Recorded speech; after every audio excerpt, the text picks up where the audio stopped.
dito sa screen yung dahilan kung bakit natiwalag yung mga fallen angels. Napakalinaw na utos, sundin ang mga nangangasiwa sa loob ng iglesia. Hindi po sinabing huwag sumunod sa nangangasiwa sa inyo. Kung tutol kayo sa kanilang pamamahala, ay maghikayat pa kayo ng mga kapatid para lumaban sa kanilang pamamahala. Kabaliktaran ito, kapatid na Michael, sa nakasulat sa Biblia. Kumusta po kayo lahat, mga babayan, mga kapatid? Magandang araw po muli. Narito, panibagong video.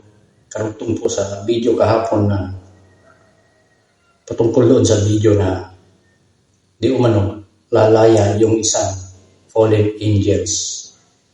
Kumbaga ito ay part 2. Pero sa video ito ay lilinawin po natin sapagkat mayroon po tayong ipapakitang video kung bakit nagtiwalag yung mga fallen angels na yan.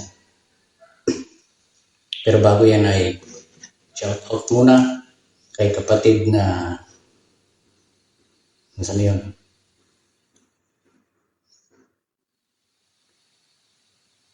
Kay kapatid na Eduardo Benedicto. Sabi niya, like and share, done. Shout out bro. Ayun. Thank you po sa pagsuporta. Sana po ay nasa maayos kayong kalagayan at magandang araw po sa inyo. At sa lahat po, sa lahat mga kapatid na nanonood dito sa ating munting channel. Maraming salamat po sa patuloy ninyong pagsuporta. Ngayon ay papakita natin sa video dito sa screen yung dahilan kung bakit natiwalag yung mga fallen angels. Makikita po ninyo sa screen, ilalagay natin dyan. Ito po. Sa namamahala sa loob ng iglesia. Ganitong ating mababasa dito po sa Hebreo 13:17. Sundin ninyo ang mga nangangasiwa sa inyo at pasakop kayo sa kanilang pamamahala. Sila ang mangangalaga sa inyo at mananagot sa paglilingkod na ito. Sundin ninyo sila upang maging kagalakan at hindi pabigat ang paglilingkod na ginagawa nila. Ayun. Ito'y sa ikabubuti yung mga nagsasalita ninyo. po ay mga ministro. Kinuha natin yung video sa INC TV. Makikita po naman ninyo sa screen. Nililinaw po nila dyan yung pagsunod sa pamamahala. Sapagkat yung pagsunod, malulugot yung namamahala. At kapag nalugod sila, siyempre makapagbibigay din ng kaluguran yung mga sumusunod sa Panginoong Diyos. Di ba malinaw? Ito po ang napakalinaw na utos. Sundin ang mga nangangasiwa sa loob ng iglesia. Hindi po sinabing huwag sumunod sa nangangasiwa sa inyo. Kung tutol kayo sa kanilang pamamahala, ay maghikayat pa kayo ng mga kapatid para lumaban sa kanilang pamamahala. Kabaliktaran ito, kapatid na Michael, sa nakasulat sa Biblia. Ang totoo, mga kaibigan, sa halip na sumunod at magpasakop sa pamamahala ng Iglesia ni Kristo, anong ginawa nitong mag-iina, kapatid na Bobby? Tinangka nila, kapatid na Michael at mga mahal na taga-subaybay, na pinsalain at wasakin ang iglesia at ibilad ito sa matinding kahihiyan. Kaya yung mga tunay na mga iglesia ni Kristo, nagpapasakop sa pamamahala. Sumusunod ng walang dahilan, ng walang maraming dahilan. Hindi nagdadalawang isip, hindi nagbubulong-bulong, basta't sumunod. Bakit? Aral yun ng Panginoong Diyos. Anong paraan? Anong ginawa nila? Nag-upload sila sa social media ng video noong July 22, 2015 na humihingi ng tulong dahil nanganganib daw ang kanilang buhay. Mabuti ay panoorin natin. Mag-iina. Ibig sabihin, kasama yung ina, yung iba pang mga fallen angels. Ako po si Angel Manalo. Anak po ako ng KRD at KTNI Mga kapatid po namin sa Iglesia ni Cristo, nananawagan po kami sa inyo dahil nanganganib po ang aming buhay. O yun, anong ginawa nila? Tumakbo sa social media.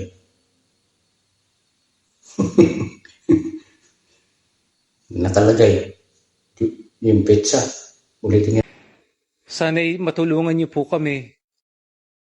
Sana po ay pakinggan po rin ninyo ang panawagan ng aking ina, ang kapatid na Tenny Manalo. Maraming salamat po. Ako po, si Tenny Manalo, biyuda ng ka-Erdi Manalo, ang naging tagapamahalang pangkalahatan ng Iglesia ni Cristo. Nanganganib daw ang buhay. Nung binibidyo yan, hindi pa sila tiwalag. Yung mga sumunod na mga pagsamba, doon ipinahayag ang nagpahayag, ang sumulat, tagapamahalang pangkalahatan mismo. Siya mismo ang nagtiwalag sa kanyang nanay at sa kanyang mga kapatid. Sa loob ng 46 na taon, ako'y nananawagan sa aming mga kapatid sa iglesia na tulungan ninyo kami dahil may panganib sa aming buhay. Saklolohan ninyo ang aking mga anak, si Angel at Lottie at ang kanilang mga kasama. Tulungan niyo rin ang mga ministro na dinukot at hanggang ngayon ay hindi pa nakikita. Kaawa natin sila at ang kanilang pamilya. At sa aking anak na si Eduardo, sana makausap kita. Mga kapatid, tulungan nawa tayo ng ating Panginoong Diyos. Maraming salamat po sa inyo. Mga kaibigan, meron pong mahahalagang bagay na dapat kayong mapansin. Una, Pinapalabas nila na may mga ministrong dinukot. Pati yung Angel at si Clotty daw ay nanganganib ang buhay. Saan sila nagsalita? Social media. Hanggang ngayon, nandyan sa social media yung mga video na yan noong panahon na yan. nanganganib daw ang kanilang buhay. Ikalawa, may mga ministro daw po na di umano ay dinukot at nawawala. Ikatlo, hinihikayat nila na kumilos ang mga kapatid sa iglesia laban sa pamamahala. Kaya anong reaksyon natin dito, kapatid na Bob? Sa ginawa nilang yan, sila po ay lumilikha ng pagkakabahabahagi at kinukubinsi ang mga kapatid na lumaban sa pamamahala sa loob ng... Ayun, pansinin po ninyo, sasabihin ni Kang Michael Sandoval, may mga mahahalagang bagay na dapat makuha sa video iyon. Ang iglesia sa pamamagitan po ng kanilang mga fabricated na mga kasinungalingan. Bakit natin sinabing ito'y malaking kasinungalingan? Ano ba ang kapansin-pansin at dapat nating ipapansin doon sa ating mga sumusubaybay? Ganito yun, kapatid na Michael, kagaya ng nalalaman ninyo. Si Ginang Tenny ay humihingi ng tulong. Nanganganib daw ang kanilang buhay, maging ng kanyang mga anak. Bagamat naririnig natin ang kanyang tinig,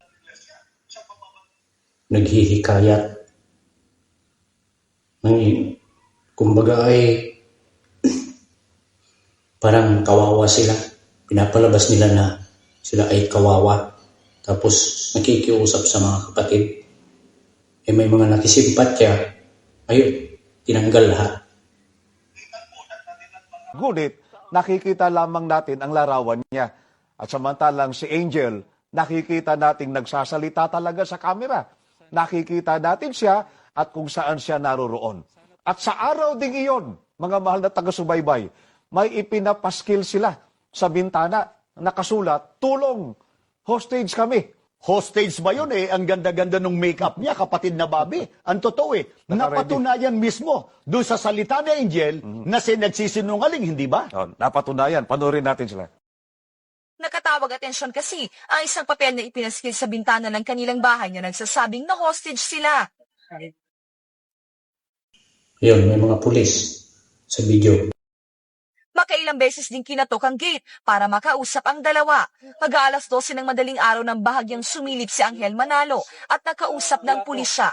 Dito, nakumpirmang dito to ang hostage taking. Meron bang abduction na nangyayari po? Wala po. Positive tayo na tayo. Ngayon, walang nangyaring hostage taking. Bakit mayroong sulat doon sa bintana na pinapakita? Talagang walang abduction, tahimik at malaya sila dyan sa loob. So, tinanong natin kung ligtas sila dyan. Ligtas naman daw. Kung sinasaktan ba sila dyan, walang nananakit sa kanila. Kung malaya sila, sa loob malaya sila. Ano po yun? Kaninang umaga nasabi nyo na hostage kayo. Bakit to? Hindi ko po sinabi yun. Hindi yun. Nakasulat. Pina-flash nyo doon sa bimbo. Meron pong batang nagbibiro lang po. Ay, masamang biro yala po. Bata daw na nagbibiro. Bakit yung batang may hawak-hawak na? Wala na.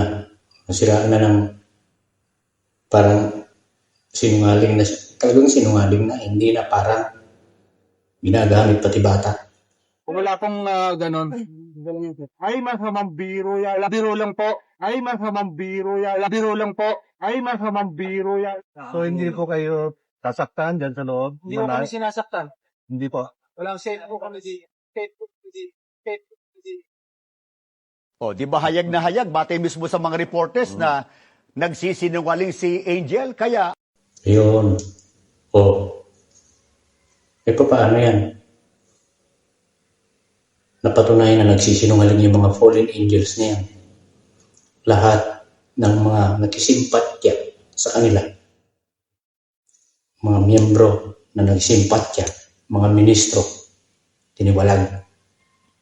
Tinawag ng mga fallen angels. Tapos ngayon sasabihin nung vlogger na nasa ibang bansa na palalayain daw.